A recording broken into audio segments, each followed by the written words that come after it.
to start. Welcome to our first ever YouTube video. We are the faces behind Reno with us, except for Ewan's not here. If you didn't know who we were already, then we started a TikTok account back in June, showing our journey of how we're renovating our first ever home.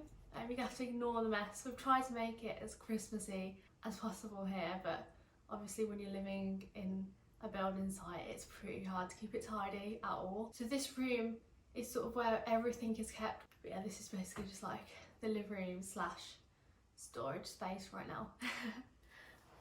So basically I've had quite a lot of requests for costs, and again, it's quite interesting. I'm such a nosy person that I love looking at other people's costs and seeing if like it's doable for us as well. I kind of get it. But yeah, it's kind of hard to fit everything into a TikTok video, if that makes sense. So I thought it'd be a great way to like start doing longer videos and explaining things more. Yeah, so I thought I would start with how we saved for the house, which I guess is quite generic. But I wanted to start with how we bought the house, if that makes sense. Because we weren't actually planning on buying the house, it kind of came out of nowhere. Because of lockdown in 2020, we ended up living together in at his parents' house, but unfortunately it kind of became not possible for us anymore because we were staying in like a mobile home and they sold it. We decided to rent out a flat just for the over Christmas period, and yeah, we loved it, we absolutely loved it, but it really wasn't feasible. So for that period, that month or 2 months, we didn't save at all, because we were obviously saving for quite a while before that, for when we eventually wanted to move out, or whatever we wanted to do, but we had no like end goal. And I think while we're in the flat we decided we wanted to move out, but we decided against renting. Originally we were planning on getting 2 flats and maybe renting one out, which sounds like a great idea, but because we both have Help to Buy devices, we weren't able to rent one out. I think you have to wait a period of 5 years, or you have to correct me if I'm wrong. But it was something ridiculous, and that flat that I bought would go to waste because ultimately we were going to be living together. But we decided to go and have a look at a few houses that needed work doing to them. It came down to 2 originally before we'd even seen this house, and then we saw this one. And the only thing that put us off was the layout of the house. The layout of the house is back to front.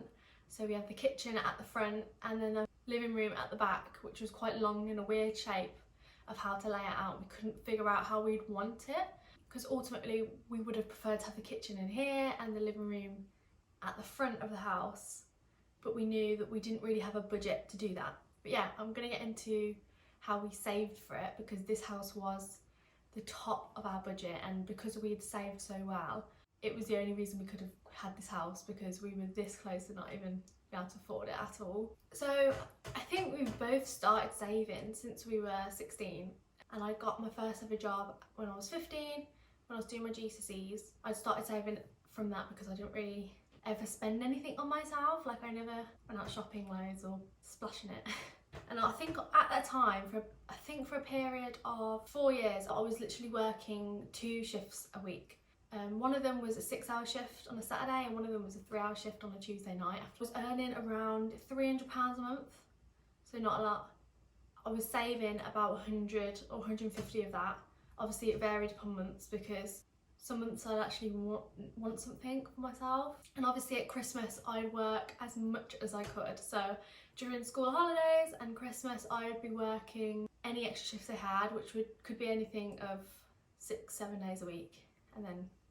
And obviously at Christmas period I'd put my name down for Christmas Eve, New Year's Day, Boxing Day, which were double time, and obviously a lot longer hours.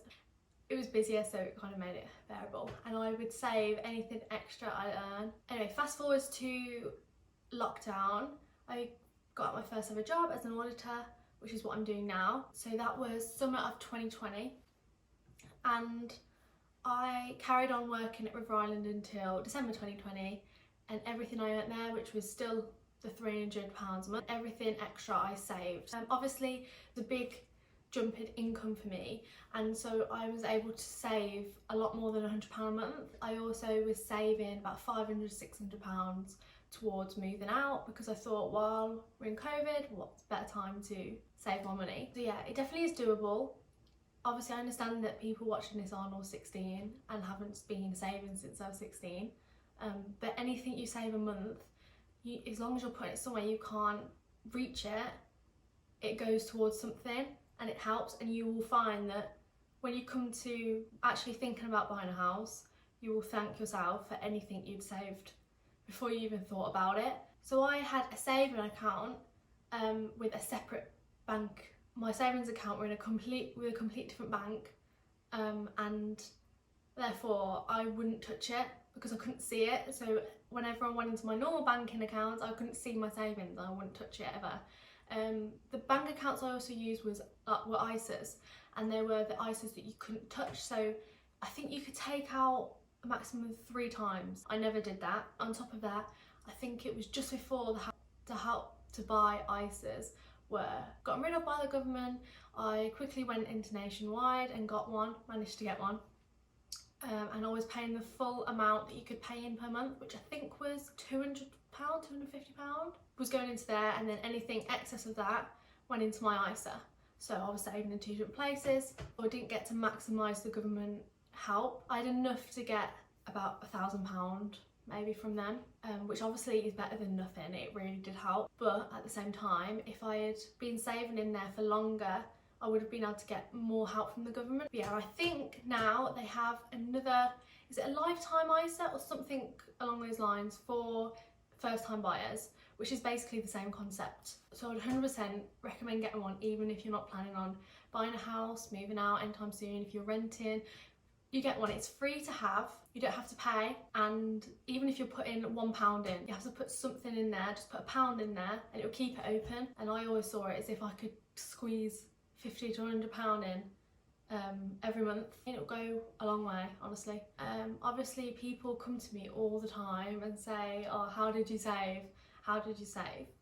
Like I said earlier, it is just about putting a little bit aside each month, and if you're putting it somewhere you can't touch it or take it out or be tempted by it, it's going to stay there and it's going to mount up a lot quicker.